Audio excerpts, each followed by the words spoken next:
사도행전 13장 26절에서 43절까지의 말씀을 제가 봉독해 드리겠습니다.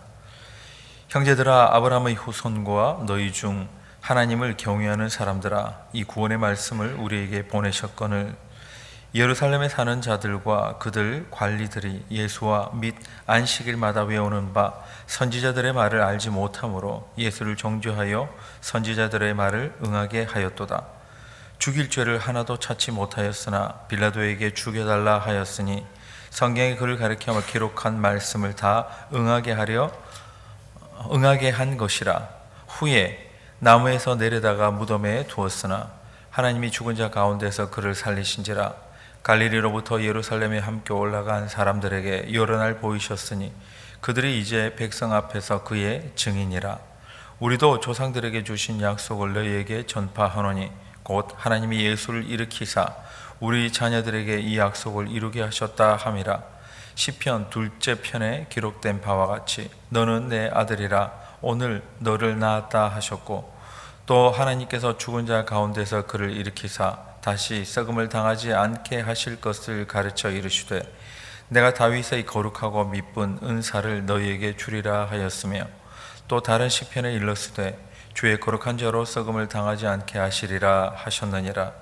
다윗은 당시에 하나님의 뜻을 따라 섬기다가 잠들어 그 조상들과 함께 묻혀 썩음을 당하였으되 하나님께서 살리신 이는 썩음을 당하지 아니하였나니, 그러므로 형제들아, 너희가 알 것은 이 사람을 힘입어 죄 사함을 너희에게 전하는 이것이며, 또 모세 율법으로 너희가 의롭다 하심을 얻지 못하던 모든 일에도 이 사람을 힘입어 믿는 자마다 의롭다 하심을 얻는 이것이라.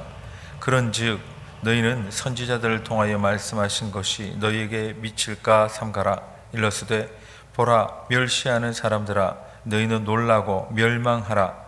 내가 너희 때를 당하여 한 일을 행할 것이니 사람이 너희에게 일러줄지라도 도무지 믿지 못할 일이라 하였느니라 하니라. 그들이 나갈새 사람들이 청하여 다음 안식일에도 이 말씀을 하라 하더라.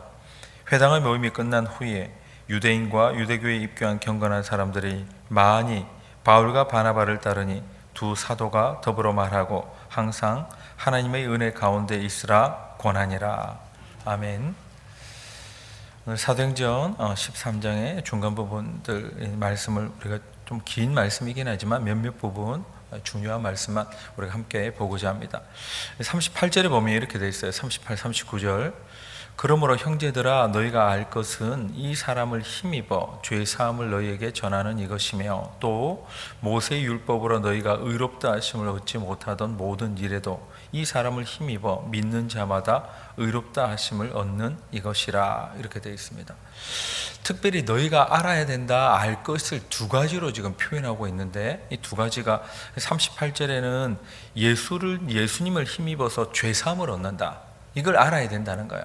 그리고 또 39절에는 모세 율법으로 너희가 의롭다 하심을 모든 일에 열심히 노력했지만 얻지 못했다. 그렇지만 모세 율법으로도 의롭다 하심을 얻지 못하던 모든 일에 예수님을 힘입어서 어떻게 믿음으로 의롭다 하심을 얻는다. 지금 이렇게 표현합니다. 이 두 가지를 알아야 된다는 거예요. 다시 첫 번째가 뭐죠? 38절에 예수님으로 말미암아 죄 사함을 얻는다. 두 번째는 율법으로 얻지 못하는 의롭다 하심을 예수님을 믿음으로써 의롭다 하심을 얻는다. 지금 이렇게 표현하고 있습니다.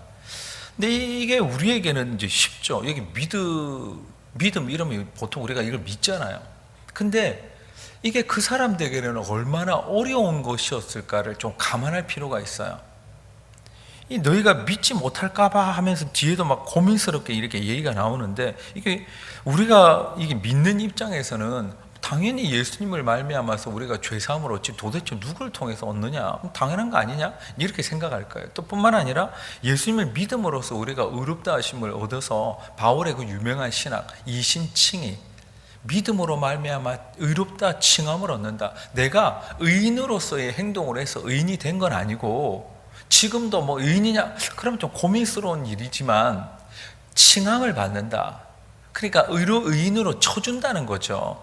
내 자체가 지금 의인이다, 나는 잘났다, 내가 의로운 사람 아니냐, 이게 아니라 할지라도 주님의 공로로 말미암아 우리가 의롭다고 칭해 주신다. 하나님이 그렇게 인정해 주신다는 거예요. 실제로는 죄인 맞다. 그런데 용서받은 죄인이고 의롭다고 칭함을 받은 죄인이다 하는 게 우리의 자정체성이겠지만, 지금 여기서 이 사람들은 이걸 도무지 못 믿을 가능성이 굉장히 많은 거죠. 그래서 뭐라고 지금 얘기를 하냐면 40절, 41절에 그런즉 너희는 선지자들을 통하여 말씀하신 것이 너희에게 미칠까 봐 너희는 좀 조심해라.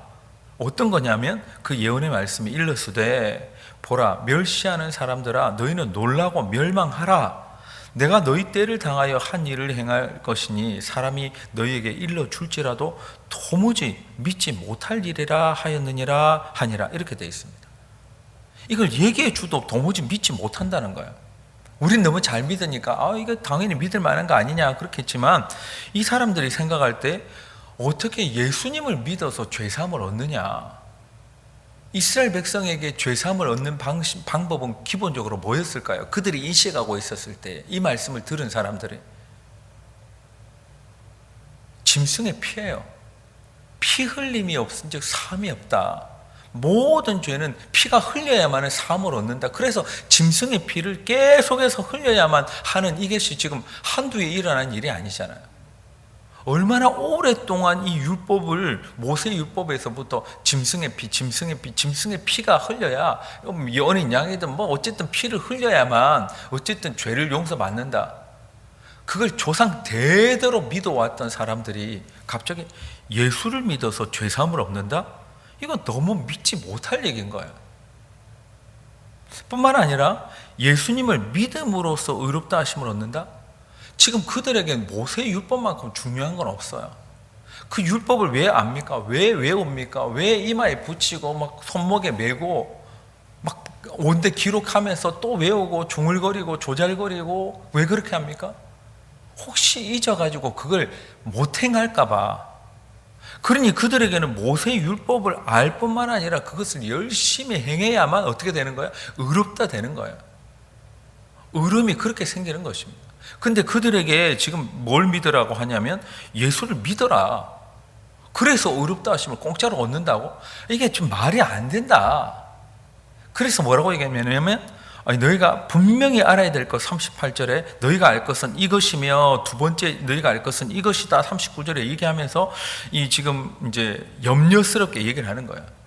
선지자들이 미리 이렇게 얘기를 했는데 너희도 그렇게 안 믿어가지고 망하지 말고 좀 믿어라. 어떤 거냐? 너희에게 일러줄지라도 도무지 믿지 못할 일이다.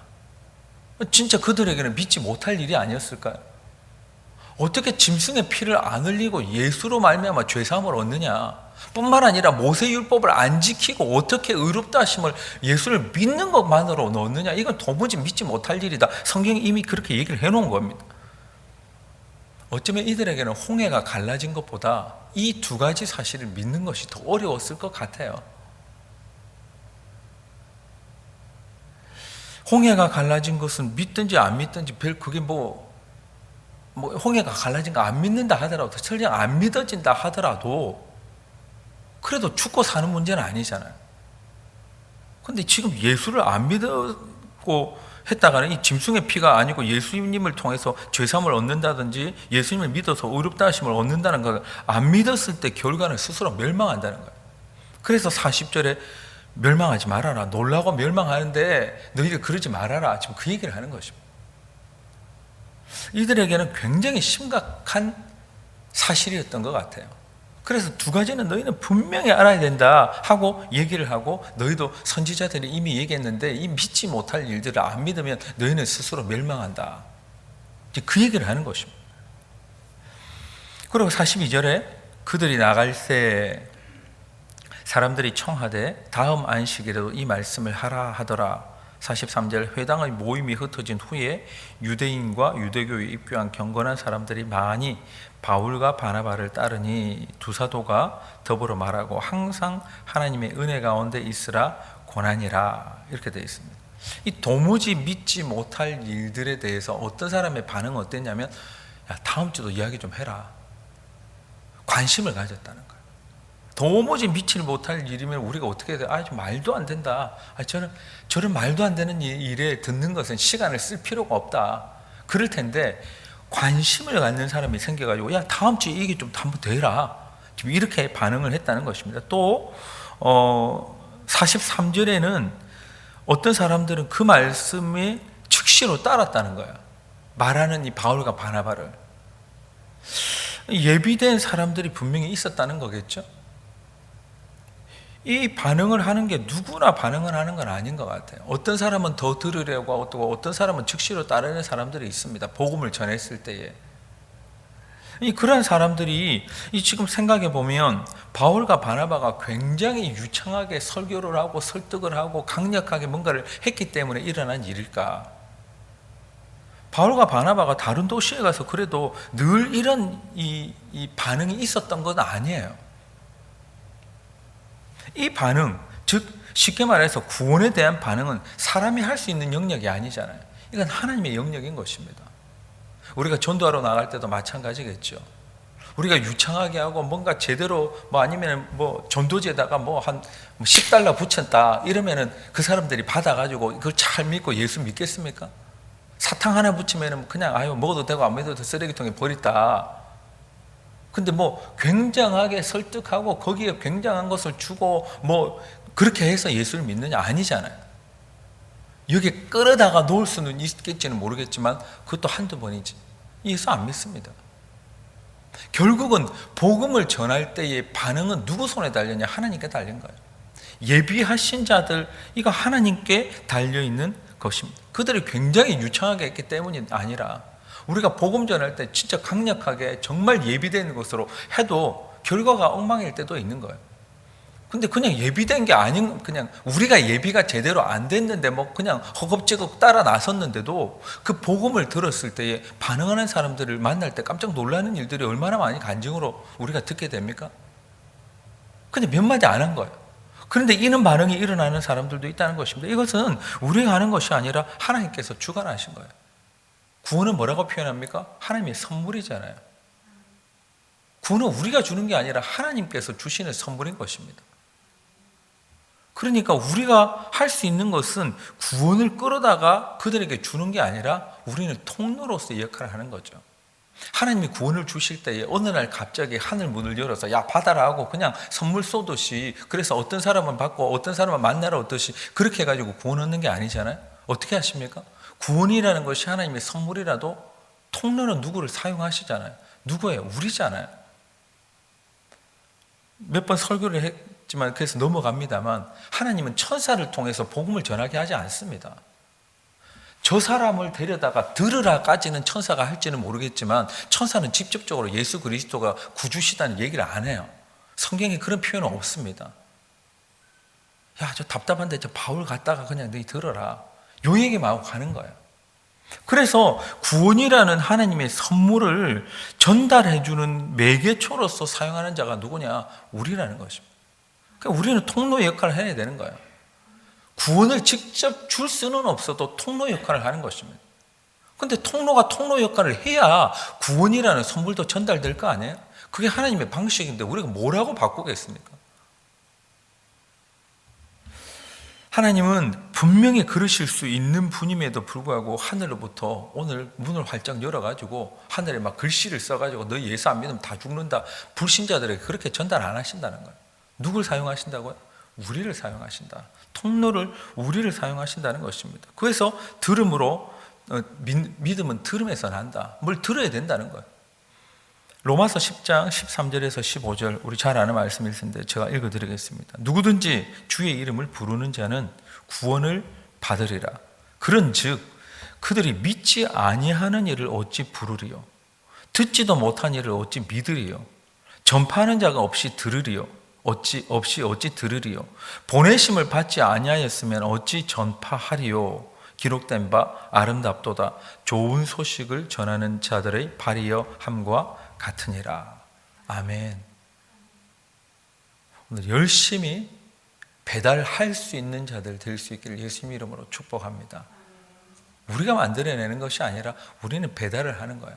그러면 준비된 사람도 우리가 어쨌든 간에 준비는 하나님이 하시는 것이니까 어떤 사람이 그것을 받게 될지, 그리고 그것을 통해서 구원을 정말 얻게 될지 우리는 모릅니다. 그러니 계속해서 그냥 문을 두드리는 거예요. 계속해서 우리는 성실히 그 일을 해야만 하는 것입니다.